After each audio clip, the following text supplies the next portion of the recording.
Welcome to the Sports Wrap, everybody. A gorgeous Wednesday That afternoon sun in comes out, it Rainier. changes everything, you know. I mean, when they say you have to have some sunshine, you really have to. It's still a little crisp out there, though. Yeah, When I walked outside this morning and it was like one above, it was just like, God, It makes it's me almost April. It makes you want to put on socks. It's opening day. Come on, it's supposed to be nicer. So, It's coming. are we saving baseball till the end? And, we can put baseball anywhere Let's you put want. baseball at the end. Yeah, We'll make our picks for the Yeah. for the playoffs and such and everything else, and we'll let you know how we think the Twins are going to do and blah blah blah. So, You know, I have to say this thing about making predictions this earlier in the season. There's a lot of research that has to go into it because they're all different teams. I thought about it, that I should go do some investigating, and then I thought, you know what? Go back and look at the playoffs over the last 4 years. And if you look at it, there's a lot of consistency in the AL and there's a lot of consistency in the NL. And that's not an accident. No, it's And not. I don't but- think it's going to change for this year a Well, whole bunch. I think it's going to change. It's going to change a little bit, but we'll get into that. Yeah, we'll get there. All right. Let's talk about the madness. Okay. And we might as well start with basketball. Okay. Well, let's start with the game that I saw on Sunday night. Which is? That was Iowa. Oh, you want to talk women's first? I talk about women's because we watched Oh, Caitlin Clark. Wow. and How about that for us? It was. We're going to talk women's basketball first. She scored 40 points. She had a triple-double him. She was all over that court. She gives me goosebumps. I have not seen a performance like that, well, ever. I was heading to bed Sunday night because complete exhaustion from 2 trips to Dryden on a bus, blah, blah, blah. You can feel sorry for me now. Anyway, I was going to bed and I'm like, you know what? I'm going to flip this game on quick just to see what's happening at the start of it. And Iowa was behind 8-0. And I'm like, well, that ain't right. No. And then bing, bang, boom. She had 7 points. It was 8-7. Caitlin Don't Clark. go to the bathroom and get a drink of water because the whole world can change very quickly with her on the court. So, She's of amazing. course, I woke up early Monday morning because Monday mornings, big sports day for Tim. He's got to get up pretty early to get things, all the sports from a weekend in on a Monday morning sports.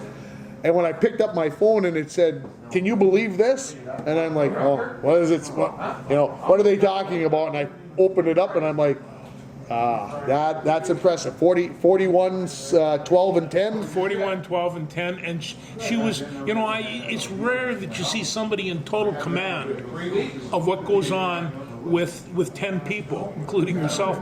And she does that. I have to say the only time I've really seen that, especially college level, was Magic Johnson. This is going to go down in history as one of the finest performances in NCAA women's basketball. And About men's. You want to put the men's in there? Yeah. I mean, come on. Yeah, no, it's And to be honest with you, the women's basketball set an attendance record. This is the first year that they didn't play, like if you were the number 1 seed, South Carolina, you played at South Carolina. That's the way it's been forever. This year they finally decided to do what the men do. They went to regional sites. Their attendance was the best ever. Yeah, The tournament's not done yet, and it's the best they are ever. Hot. And I mean that gym was just popping, and they're going to have. Well, this was in Seattle, by the way. I mean, this is Iowa in Seattle. Yeah. So on Friday, we're going to be watching. Be watching this thing Against number 1 overall against South number one Carolina, South Carolina. undefeated South Carolina, We watched defending champion. We watched South Carolina, and they had some dents in their bus as well. But boy, they can dominate at every level, and they start shooting. You have to keep the defense on them. What they have to do, and maybe they can do it, I don't know, but they'll have to shut down. If Caitlin Clark can get anywhere near 40, I don't think they can win. Yeah, this is a classic matchup, and I don't understand ESPN putting this game first. I'm absolutely stunned, and it's nothing against LSU and Virginia Tech. Yeah. But if you're looking at this geographically, you got an East against the Midwest and an East against the Midwest, essentially with LSU. I'll call them Midwest. So why do you pick to put that game at night? I'm not sure, and that's the way I saw it. Maybe I'm wrong, but I saw and maybe they're looking to start it off. They want to make sure everybody's watching, and then people will stay and watch the second game. Maybe that's the attitude, but Friday night, my plan was to be watching that game, but I'll be elsewhere, otherwise occupied. So No, that's going to be one of those sports nights, where the pizza comes out and we sit down and laugh and giggle and you watch guys the game wonder together. why I want to do the show with him? Come on, he's talking pizza basketball on a Friday night. This is perfect. Oh, yeah, this is perfect. He knows how to live. And maybe some blues in the background. Maybe. Well, hey, that's taken a little twist too. But we'll go there later. Yeah. But hey, I had to bring that up because I noticed on a lot of the ESPN programs, and in fact on my podcast I get from the Star Trib, it never came up, and I'm thinking, my Lord, do you not realize what you saw here? And from a Minnesota girl, and you see, this is not that professional run and grab type personality. This woman is extremely intense, very intelligent, an extraordinary grasp of the game, and if you ever wanted to pick number one on your basketball team, she'd be it for me. Caitlin Clark would be a fine selection. On Friday, just take time because you're going to see one of the finest basketball players in the country, and your mouth will be wide open. I agree. The women's semifinals ought to be two good ones. Yeah. LSU came through, and of course they did. ESPN's been having a fit that. How does LSU make it in? I think they were a 3 seed, if I remember right. A 3-1. I think I said 2 earlier. 3-1. But that only totals 7 if you add up the seeds. 1, 2, and 3 adds up to 7, and we'll talk more about that in a few minutes. The LSU, you said it was the coaches. It was the coach's outfit. That is a Mardi Gras type jacket that you aren't going to find in any other place of the country except for Louisiana. And I mean. Well, you know who the coach, you know who Kim Mulkey is, right? She was at Baylor for years and years and years and years and made Baylor into a national contender. She went home to LSU. That's home. Home to LSU. Home is LSU. And She went home. And I love it when they interview her because you can tell that she's home, and it's just no. But she's certainly a lot of fun to watch, and in terms of intensity. Hey, she's as intense as anybody on the court. Yeah, I wouldn't want to mess with that lady. No. She's. Don't take this the wrong way, Kim Mulkey, but you're scary. I think kids tell me that I'm intimidating. Yeah. She's intimidating. Oh yeah, she look in her eyes. She looks right through you. She's got those. Type. So, anyway, women's basketball is good, growing, fun to watch, great to see, all that other stuff. Let's talk about men's basketball. So the men's basketball, I told you 1, 2, and 3 was 7. Yeah. 9, 5, 5, and 4 is 23. Now, tell me, and I haven't gone down. I keep saying this wherever I'm on the radio. I'm talking to people. I haven't gone back and looked at all the Final Fours. I'll get to it someday. I'll find some time. But have the seeds ever added up to 23? No. Ever before for a Final Four? No. I don't even have to look, George says. No, it's just like if there wasn't a 1 or a 2 in every one of those brackets, that was upset city. Well, I think it was if it wasn't last year, it was the year before. 3 1s made it, and I think a 2. Yeah. So this is rarefied air. Miami, Florida Atlantic, and San Diego State all making their first ever appearances in the Final Four. Yeah. Well, if that doesn't throw everybody's bracket into a tizzy. Oh, and we have another Minnesota connection with San Diego State. Go ahead, let it rip. That's Matt Dutcher? No, No, you just blah, blah, blah, blah, blah. Oh my gosh, now I can't get Matt out of my head. That's okay. I got it. Jim Dutcher's son. Jim Dutcher's son. Is my goodness. It's gone now. Anyway. Yeah. Whole we should know that's awful. Sorry, folks. It is. You're all yelling it at the screen right now. Brian Dutcher. Brian Dutcher. Brian Dutcher. There's 11 or 12 Dutchers, including 90-year-old Jim, who, without a doubt, was my favorite basketball analyst. I'm not sure he was the coach, but boy, when he was analyzing, he was doing X's and O's. I learned a lot of basketball listening to this guy. So he's taken his whole family, and they're going down and watch Brian on the South Dakota State team. And then people start saying, this is their first time ever in the Final Four, the first time they've not ever won a game in the show before. And apparently they're saying you know, they only lost 2 games in the regular season last year, and they lost precious few again this year. This city, and you got Dutcher on the bench, both of them. This is prime for upset in that first bracket. Yeah, I like I said, San Diego State from the Mountain West, the first Mountain West team ever to make it to the Final Four as well. Miami out of the ACC, Florida Atlantic. I don't even know what conference they play in. I don't either. I'm just still stunned. And then of course UConn. They haven't been to the Final Four since 2014. I was surprised to find out. No, and I'm going to tell you, I watched them play. They can shoot the heck out of that basketball. We'll see what happens when they get in that dome. Yeah. And see how they shoot the see if they shoot the heck out of it there. Yeah. But, no, it's going to be a great Final Four Saturday night. 5:09 the first game, 7:49 game 2. We'll see how it all pans out. Do you want to make a guess? Well, like I say, We should go back and do it for the women's as well. I'd go either with South Dakota State, San Diego or State. San Diego State, and South Dakota State, and the other one that I really kind of like that's on the odds edge is Miami, and they have talk about a character coach. Yeah. You know, I mean, I don't even try to say his last name. no, he's just Coach Jim. Man. Yeah, he's a year older than me, and I just like, you know, and look at him.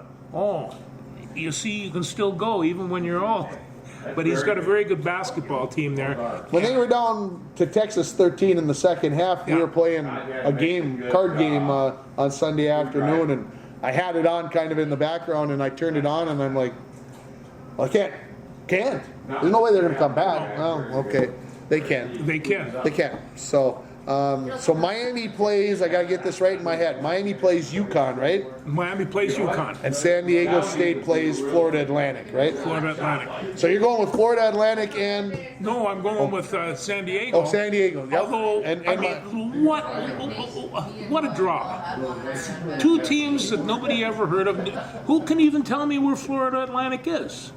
And it's, you know, and I don't know. here they are in the Final Four. Hey, I congratulate both those clubs. When we drew the names for our radio bracket, yeah, I said the only thing I can tell you about Florida Atlantic is that their nickname is the Owls. the Owls. Yeah. Because I saw it the day before during the selection show. It's the only reason why I knew. Where the heck Florida Atlantic is at, I'm sure the phone knows all we'd have to do, but I'm going to go with you with your picks. I'm going to go with San Diego State and Miami as well. Miami just seems destined, and that's why I'm picking Miami to win it all. Yeah. As much as, but I think West Coast, East Coast, it'll be fun. Well, after whatever mumbo jumbo this whole thing turned out to be, I mean, my bracket, you could have put it in a fire hole in the first 20 minutes. You know, and it's like I don't even like the B word, George. How come with her Purdue lost? I don't know, but they did. And Because they play the wrong style of basketball. That's what I've determined over the last 4 years. we've been talking about this. We've been before talking all the about it for years. time. It's You know,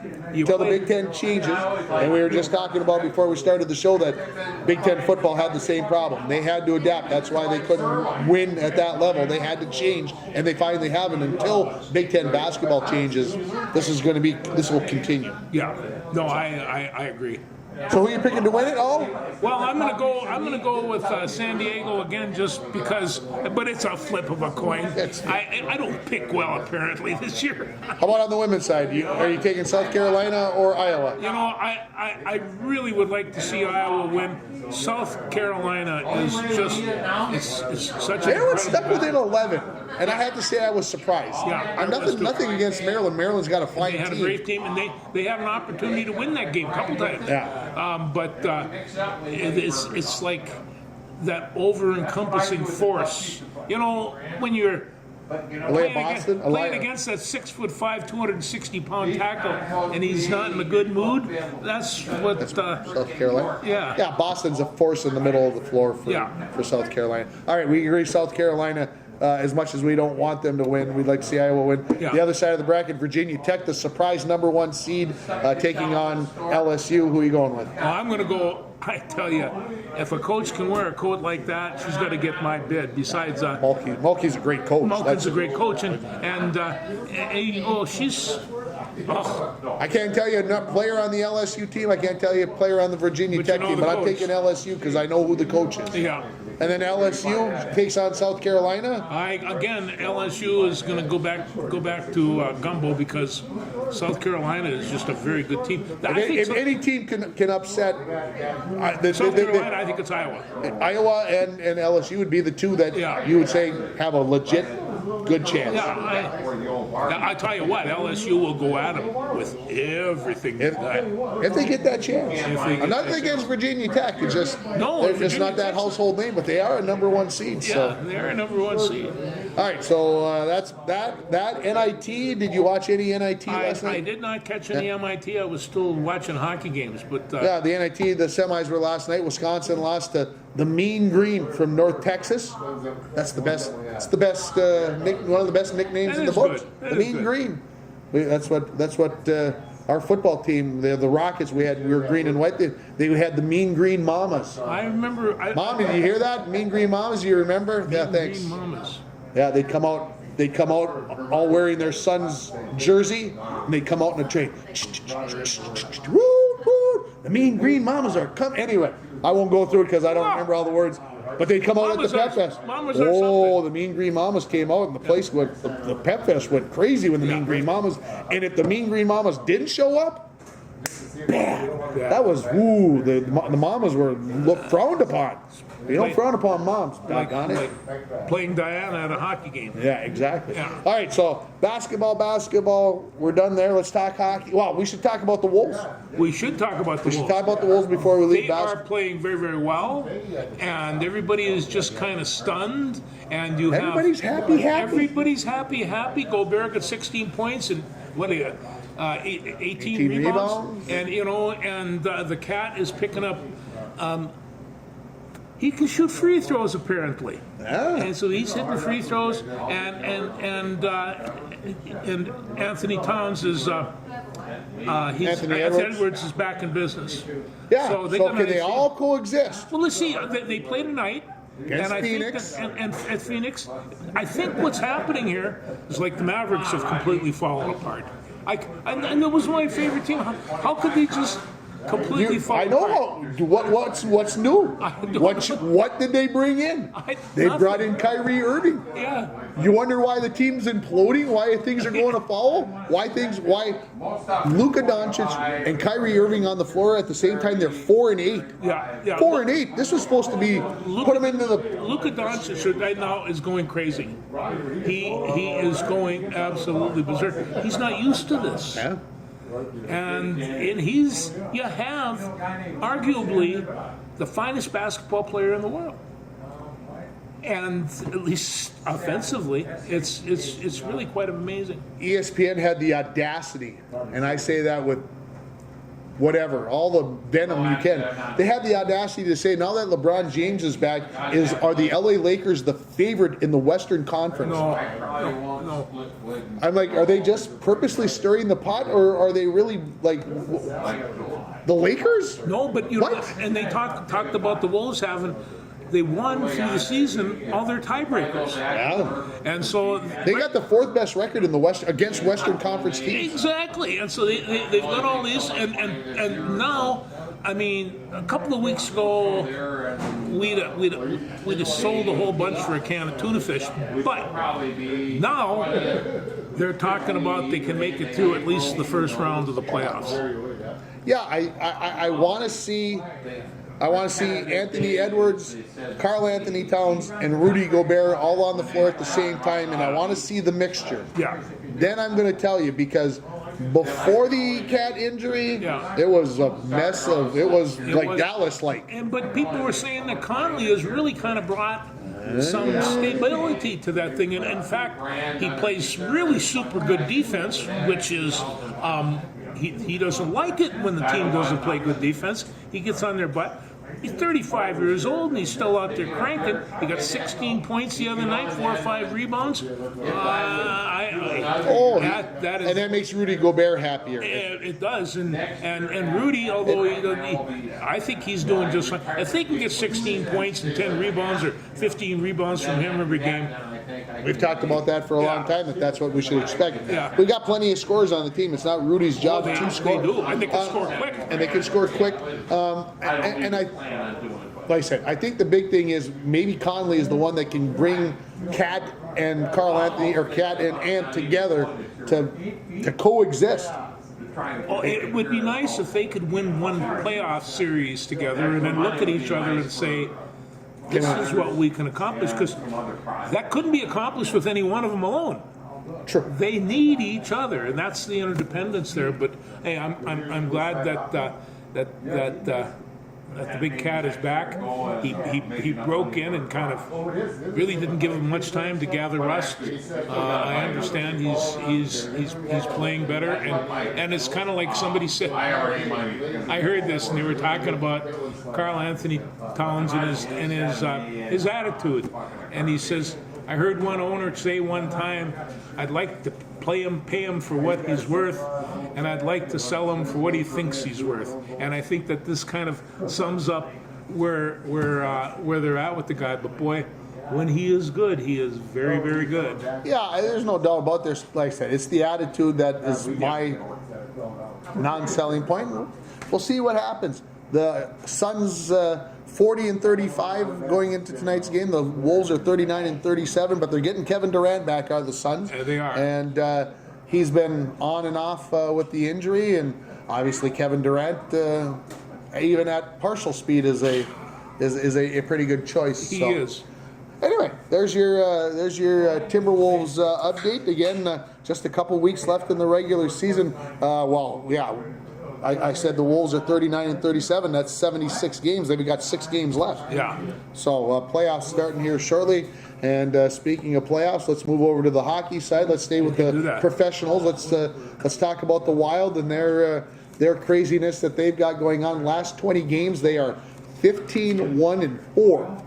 Tonight they take on the Colorado Avalanche, who have won 9 of 10. So that means that it probably goes to a shootout, and somebody wins it there. What? Okay, so they lose their number one cat and Kirill the Thrill, and then of course Matt Boldy picks up the pace. Yeah, when he signed up for 7 years, $140 million a couple of weeks ago, or $49 million, different numbers. Sorry, $49 million. I'm like, dang it, he hasn't done anything to warrant $7 million a year. He has not. In the last 5 games, he's got 9 goals, and he's a couple hatties in there. 2 hatties. No, this is. And he's young, Tim. He's 21. He's 21 years old. So, but you saw him the first night that he played. He played with the Wild, and he scored a goal that night. And you looked at him, and he had superstar written all over him from the very, very first. And he didn't. I think he did only a half a dozen full shifts that night. But he scored a goal, and all of a sudden he was smiling. Here was this young kid with these big burly veterans. He's done real well. Yeah, he stepped into that scoring capacity for Kirill. And to be honest, I don't know if Kirill's had a stretch like this during the season where he's been this red hot. No. It seems like every time Boldy touches the puck, you're like, what's he going to do this time? So, the Wild. We'll be in Colorado tonight. As I mentioned, Colorado red hot. Wild at 95, Colorado at 94, Dallas at 94 in the standings. Yeah. So those 3 teams have kind of distanced themselves from Winnipeg. And they've got, I think, what did I see?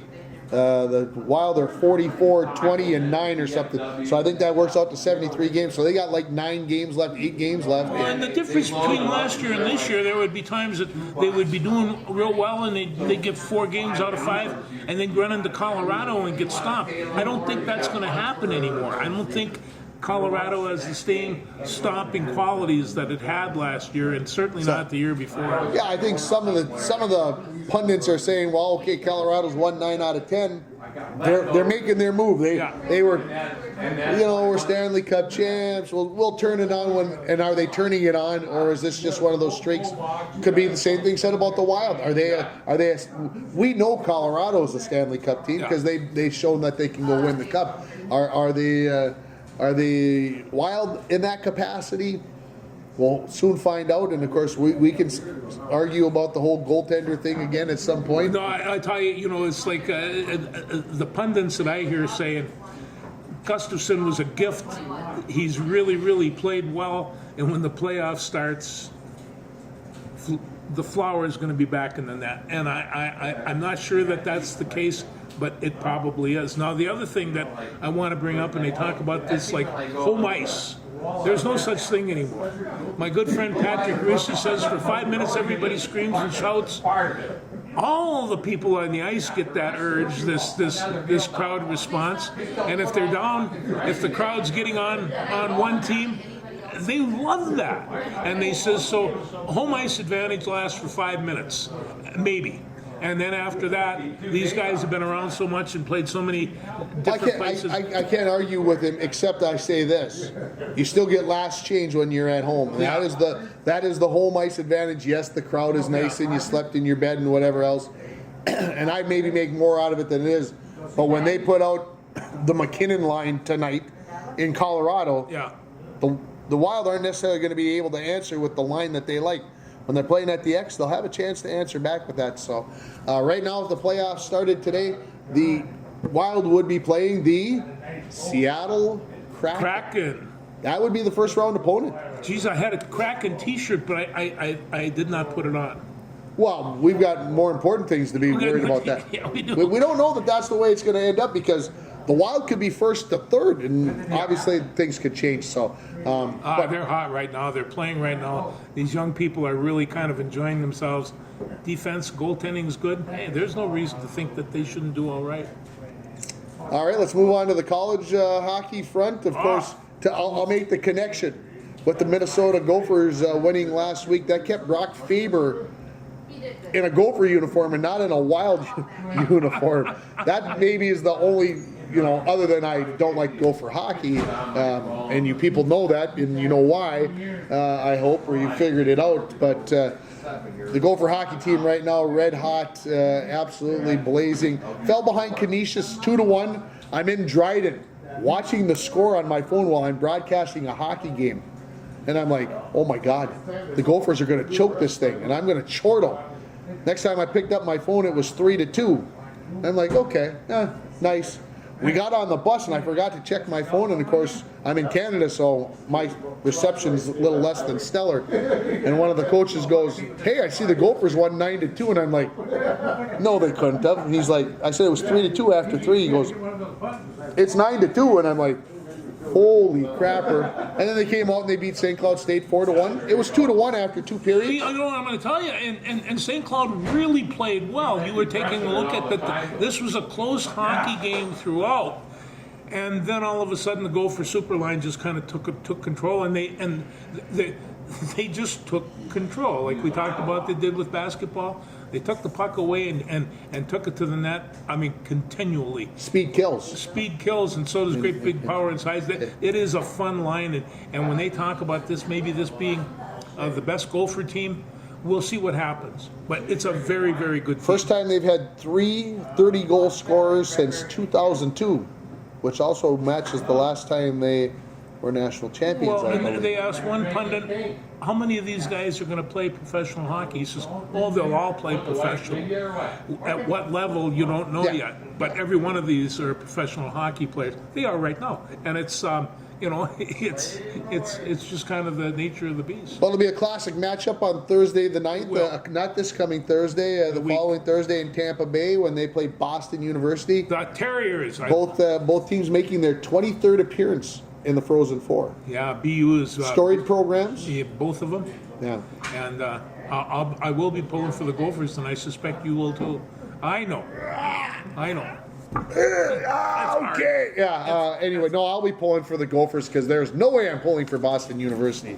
That ain't a chance in heck. of that happening. So I will pull for the Gophers. And of course, the other one, number 2 versus number 3, Michigan versus Quinnipiac, and the Bobcats versus the Wolverines. Is that some wild force? Yeah, Battle. I'm not quite sure. I think they must be like cousins anyway. But just face it, Bobcats have short little tail. That's the only difference between these hockey teams too. They're both very good. Yes. And it's and this is both of it is the quintessential East Coast Midwestern hockey team. And I mean, even when Michigan is watching Minnesota and BU, I got a feeling most of them would be pulling from Minnesota. They have that regionality about it. Maybe not. I think it's still there. I agree with you. Yeah. Michigan had to pull one They did. maybe out of the fire a little bit. I don't want any Michigan fans getting upset about that statement, but they were playing in front of what I will call a hostile pro Nittany Lion crowd in Allentown, Pennsylvania. And I honestly thought when it went to overtime, Penn State would find a way with the crowd behind them, but that didn't happen. 52 seconds in, Michigan but wins I it. have to say this. When Penn State came into the Big Ten, I had to ask somebody, do they have a hockey program? How good is the hockey program? They had never heard of, the Nittany Lions dominating ice hockey. But they've done well, and they've picked up the pace real well. Yeah, I think, and I'm going to give the Big Ten Conference their kudos for hockey. Obviously, they got 2 teams in the Frozen Four, Yeah. and Ohio State had their chance to get there against Quinnipiac, so they did very well for themselves. The NCHC obviously didn't perform very well, with Denver losing in the first round to Cornell, who lost to BU.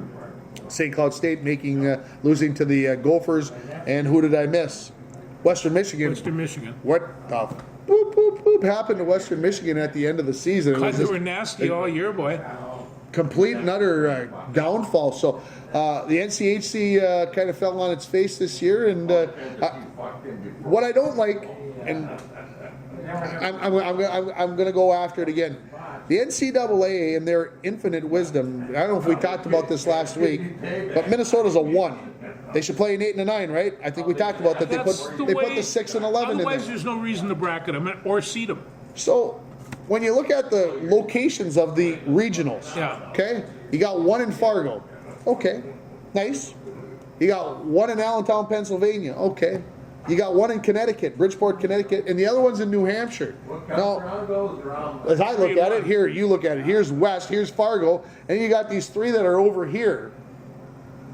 What is the NCAA trying to prove? Well, that's why we don't cheer for BU. It's quite simple. I mean, to me, Quinnipiac, to me, this was set up to try to grow the game of hockey, not to put the best teams in the best locations. I think there's always part of that. But keep in mind, in the Boston area, within driving distance, there's 21 division schools. I get that. Division 1 schools, and there's that many hockey teams. But let's look at where the national championships have come from. Well, yeah.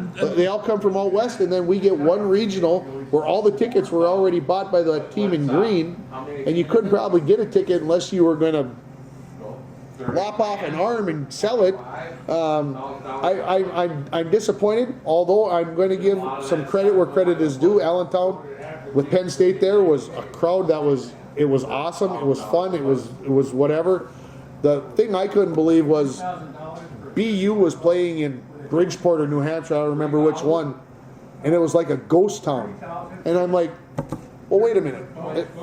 You keep trying to get these teams out east to come watch the East Coast teams, and they don't come. They don't come watch. There was a ton of maroon and gold at Fargo for that game. Oh. And it's just. So like, what I'm saying is, yeah. let's put a regional in Chicago. Well, yeah, or I mean, where are they going to do the finals? Tampa Bay.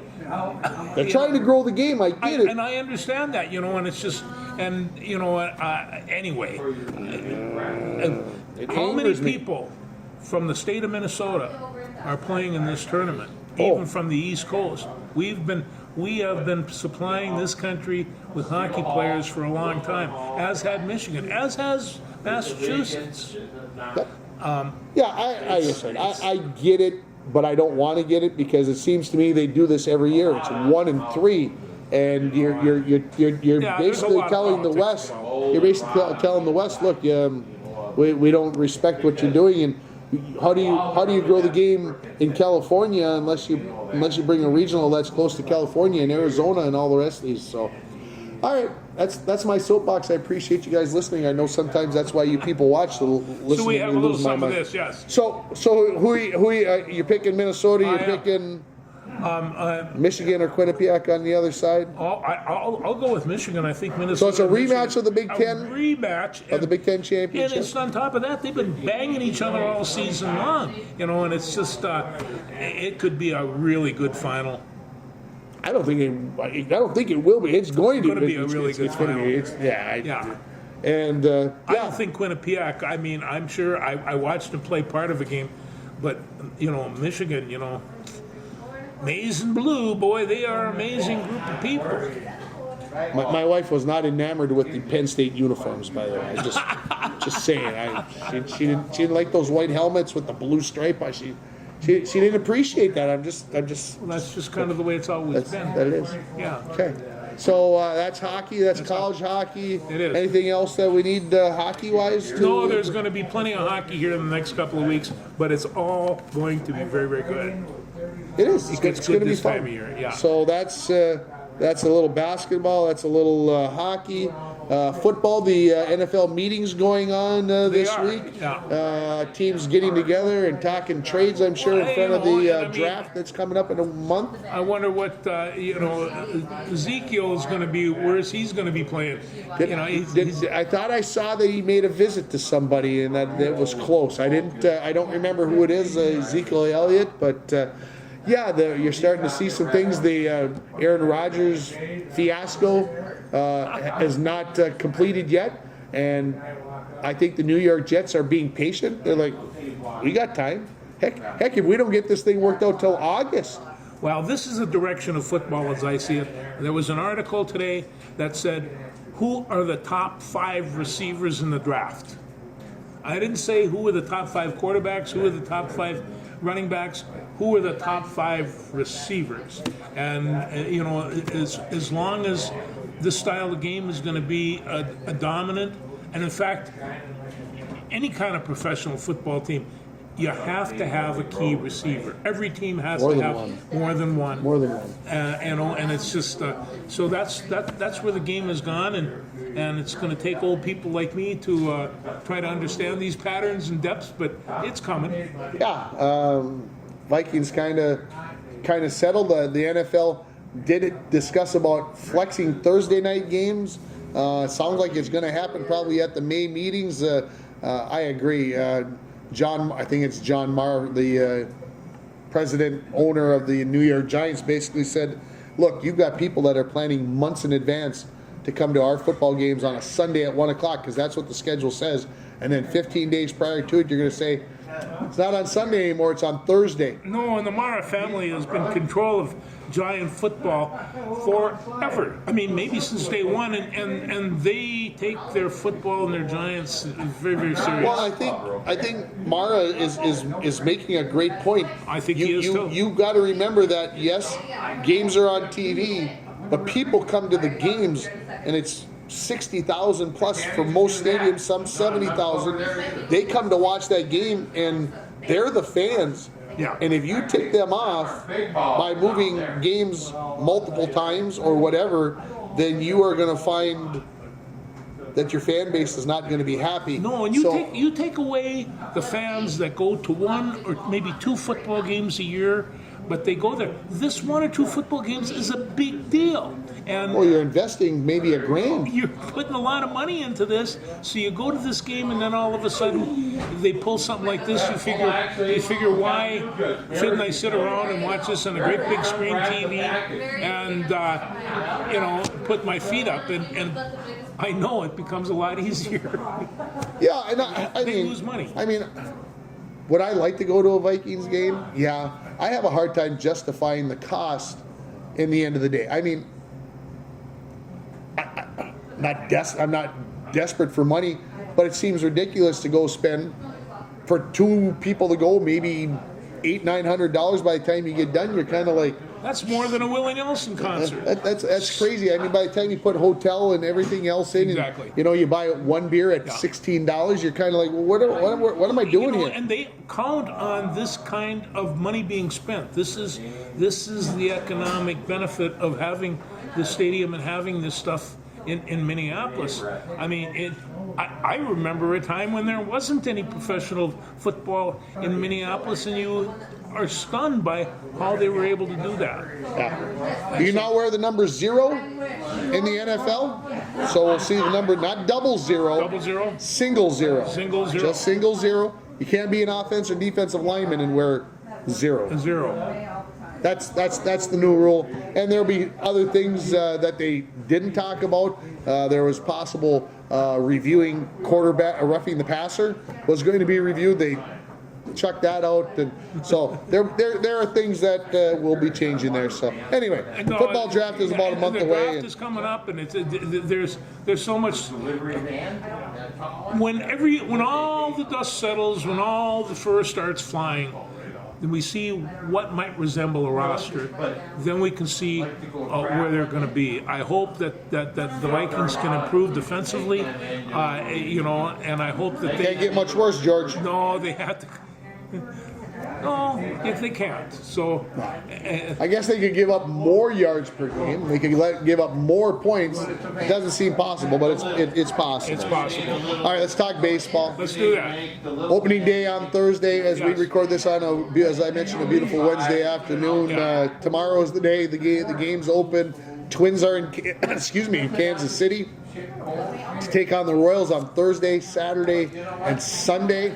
Then they go to Miami to see Luis Ariz and the Miami Marlins, and then they will be at home a week from Thursday for their season opener. And so, what's your feeling on the Twins? Well, first off, we have to talk about the pitcher Gray, right? They got all kinds of right-handed pitchers. In fact, they got all kinds of right-handed pitchers.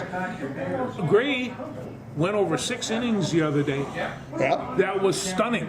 And so everybody's really kind of, is this going to be the reflection of the new modern baseball team? I think there's going to be a happy medium. I think Rocco is going to let him go a little bit further. Yeah. Because that's what's been asked. I think Rocco has enough analytics now to look at it and go, look, we can't keep going to the bullpen and keep. No, you can't. And besides, you've got a guy that's given up scattered 2 or 3 hits. He's in the 5th inning.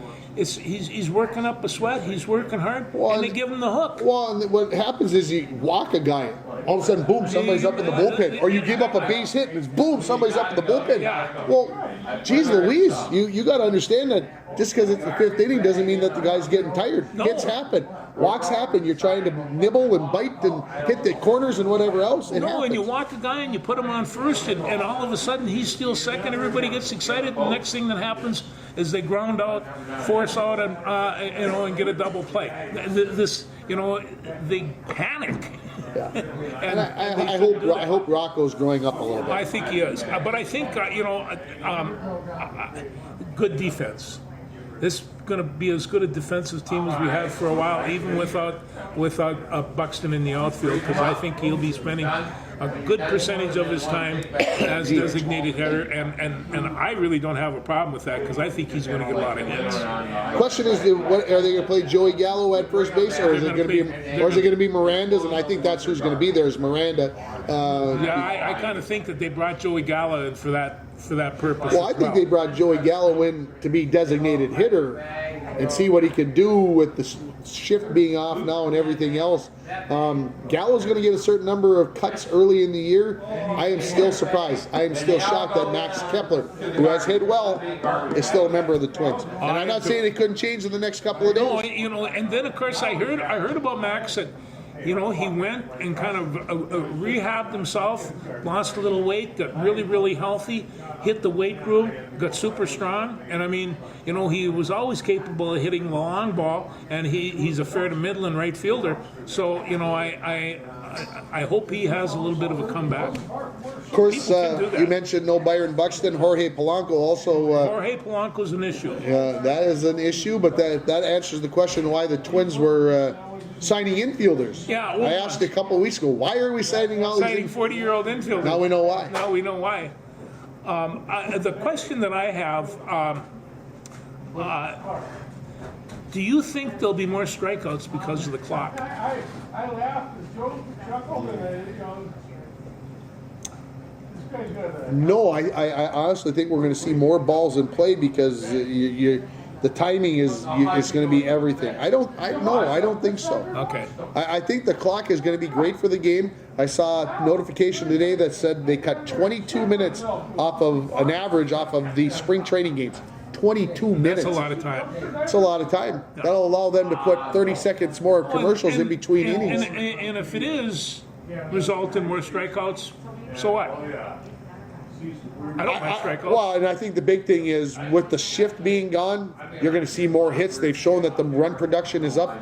Run production is up, game time's down. That doesn't jive. No, but the strikeouts are way up. That's why they brought it up. So, did you hear about Sergio Romo? He used to pitch for the Twins a couple of years ago. Decided he wanted to retire. Played all those years with San Francisco, part of 3 World Championships with the Giants. They invited him back to camp, said, we'd love to have you pitch in the final game of the spring training at, I can still call it Pac Bell, in San Francisco. Come back and pitch one last time. He agreed. And he said he basically had a tour, and he said every time I signed an autograph, I had the kids sign my hat. And that's the hat I wore during the game. Wow. And then he came out of the bullpen to a rousing standing ovation, and immediately took too much time to warm up and had a ball. On his first pitch, he went over the clock count, got a second ball, walked the guy, and then had a wild pitch, gave up a couple of hits, and then walked off to a standing ovation.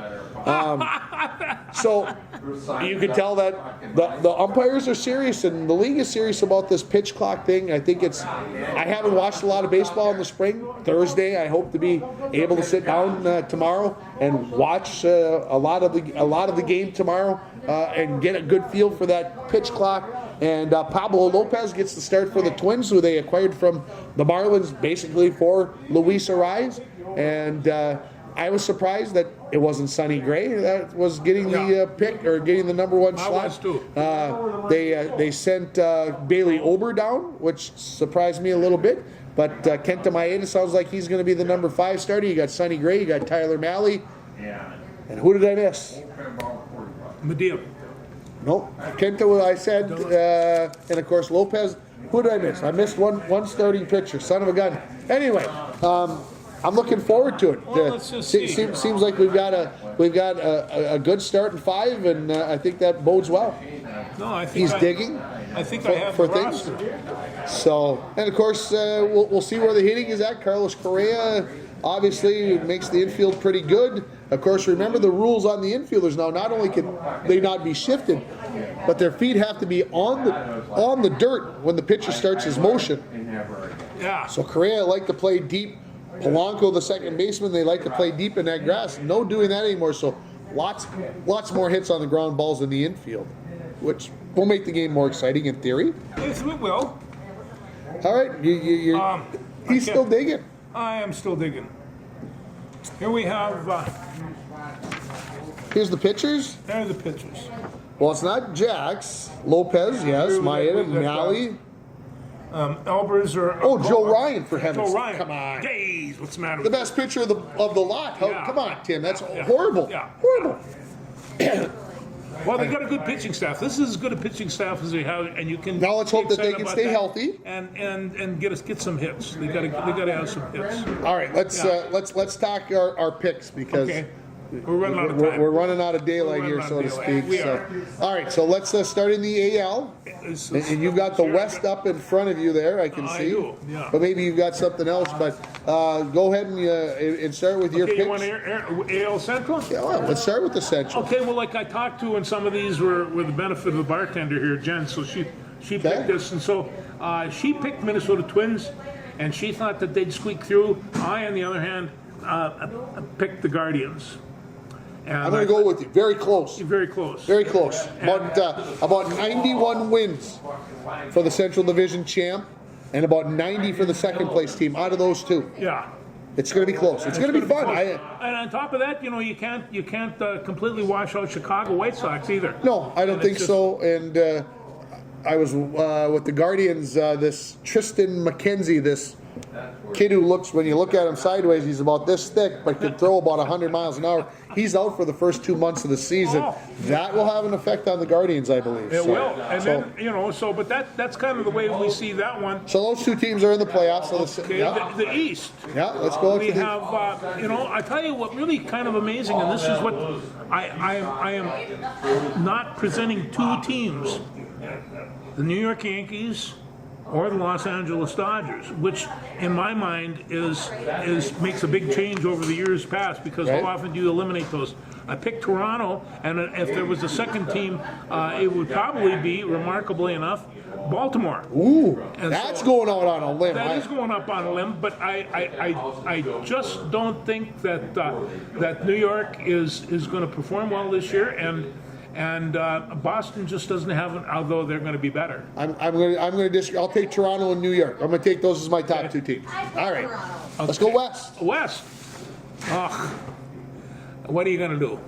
They lose Justin Verlander, and they're a better baseball team. It's just, Almost seems like they're cheating. they would never do. What? They, The Houston Astros cheating? Never. They would never do that. But I got the Astros, and the number two that we really like are Los Angeles Angels. Ooh. And it's just, they got talent, they got You think youth, they got- Shohei and Trout can finally put it together? Shohei. If I had to pick the first guy on my baseball team, it would be him. It's a good pick. Yeah. I wouldn't go with the Angels. Like I said, I'm sticking with the Athletics, but obviously we'll see how it all plays out. Yeah. Okay, so I think we kind of agree on the American League. I think we're there. We're Do not you far. want to pick a winner that's going to play for the World Series on that side? Yeah, that's Houston Astros. It's Houston Astros. Okay, good pick, Yeah, George. You did yeah, well. Let's move over to the National League. Yep. We gotta let's start. Central this- Division, Yeah. and everybody's kind of downplaying them, but the Cardinals have a way. It's like boring. It I gotta is. pick the St. Louis Cardinals because they're there every. And the other thing is they hate the Chicago Cubs with a passion, and they're number rightfully two. so. And they could probably, you could switch those two teams out, either one. I guess my third pick is kind of a surprise, because now that the Cincinnati Reds have transferred most of their team to the Minnesota Twins, I picked them for number 3. Wow. And I think that this is one of those things, they had to clear that roster for a reason. And it's in my mind, the Moneyball kind of thing started rolling around, and I thought maybe they cleaned up, maybe they've got some talent there, maybe they're gonna. But they lost their first baseman, and and there's just some problems. I'm sticking with St. Louis and Milwaukee. It's been those two teams out of the Central for years and years. I'm not changing. No, I can All right, understand that. Let's go East. East. Well, this is kind of a strange one, because Philadelphia won last year, and you know that they're probably going to be close to what they were last year. The Mets are out because, well, they are not a team of fate this year. It's just not there. Okay. Washington, however, and the Atlanta Braves are probably 1-2, and I guess just for a change of pace, I'm going to go with the Nationals. Okay. I'm going to Atlanta. They're there every year, and in Philadelphia, like I said, I'm going chalk. Don't judge me, but I'm taking those two teams to be at the top. Although the Mets, even after the loss of their closer, the Mets will be good again. And the Yeah, they National, will. it's going to be a fun. That is going to be a fun It's division. going to be a fun division. All right, let's go out west. Okay, and you're going to laugh at this, but No laughing. I promise. I'm picking my number one pick is the San Diego Padres. They loaded up that team last year at the end, and sometimes performed, sometimes did not. But I know that they got a ton of talent on that team, and if they can sort their pitching staff out There is no reason for them not to win that division. And my number 2 pick on that group is Arizona. And it's just like that was a bit of a draw, and I had to do some research for that one. But, It's going to be the Dodgers and the Padres. When all is said and done, they're both going to have right around 100 wins, both those clubs. And like I said, it's going the chalk. Dodgers, what am I going to not pick? The guys, they had 106 wins last year. Amazing. Okay, who's going to the World Series? I think that I think St. Louis Cardinals are. Okay, I'm going with the Padres.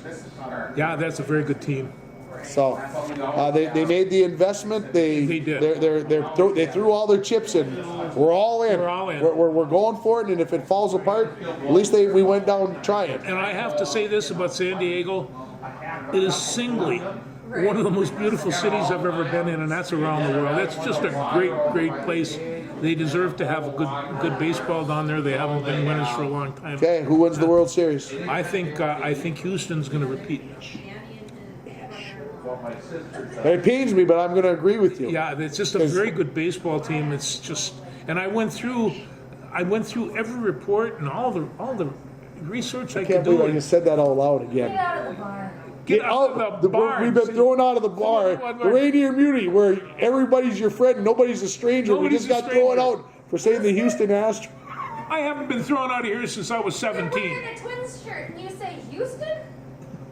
You just got to call them the ways you sees them, Jen. Yeah. That's just, Yeah. that's what we does I put here. down Twins for number 1. That was our bartender. She's our favorite. Go find somewhere else. All right, so there's baseball. What else? Men's World Curling Championships start Saturday yeah, it does. in Ottawa. We should take a road trip and go. Go to Ottawa for curling. Just go spend the week in Ottawa. Watch curling. Three draws a day. Just anyway, sounds like fun. Someday I'll do it. Yes, But, you will. so we got that going on. What else? Anything? We should talk about the Loons. Yeah, we did. They're playing pretty good. They won the other night. They got a draw. A draw. Was that what it was? Unfortunately, Yeah. a poor choice at the midfield stripe, and then a referee who decided that there were 6 minutes of extra time, and then all of a sudden it became 8 minutes Did of you extra actually time. watch this match? No, I read about it, and there was a lot of people about this whole thing that they lost a point in the standings, and I'm not saying that a point at the end of the day is going to be the end for the Loons, but that doesn't help. They're headed to St. Louis this weekend, the Loons. Yes, they are. St. Louis is an expansion franchise that's apparently loaded like Atlanta was a couple of years ago. These expansion teams do real well. They like to spend some money. Yeah. Anyway, so the Loons two wins, 2 draws, no losses through 4 matches. We're getting the wave over here. Like, this is good stuff. I think that's what he's saying to us. And I don't know. Is it that little blonde one in the middle? Yeah, the blonde woman in the middle. That's yes. Cute. So anyway, but yeah, you got to talk a little soccer. Oh, you do. Yeah, we do from time to time. The Loons. I always like that name. Yeah. So anything else? No, I think that covers it for me. I What think do you we're got? good. What else you got? That's it. That's all I got. That's all we got? State basketball tournament finished up last weekend, and Yeah, oh, yeah. the Hey, Cherry that was- Tigers took 4th. No, and I mean, in terms of Isaac Asama? he got into some foul trouble. The first game that they played, he came back out and played real well the second half. But Ben Johnson was there, and all the Gopher coaching staff, they were there. This is their boy. And I thought, here he is, a junior from Cherry, and he's down there playing in the barn in front of his future coaches. No pressure on him. No. But they interviewed the guy. He keeps both of his shoes on the floor. He's very, very smart. They are going to have an incredible basketball team next year. And they lost to RTI by 4 points, who won Yeah. the state championship. Yeah, So no, they're going to be very good. I'm not sure what happened in the 3rd place game. I didn't watch it nor listen to No, it. I they just know lost- that they they got lost to a throttled by close, but- 25 points. Yeah, they got. They may have cashed the chips in. Yeah. Maybe they had a little fun on Friday night. Who knows? They are from Cherry after all. That's right. All my Cherry cousins going, Tim, you can't say that about us Cherry people. Yes, I can. Yes. We're from TM. And, yeah. So anyway. Anything else? What a crew. Jeez. Track and field got started last week. It did. They had an indoor meet down in Bemidji. Oh, yeah. Yeah, that's always a good time. Abby Hutchinson went 16-2 in the long jump. 16-2. That's a good start. She's a good athlete. That's a good start. Yeah. I had a chance to talk to her. I stopped by the school today and we chatted. And she says, you know, I'm only a foot off the school record in the triple jump too. So I'm like, well, I'm going to have one eye on it to see what happens. So. These kids like to perform and like to perform well. Remember, Caitlin Clark, watch her on Friday. You'll be amazed. Thanks, everybody.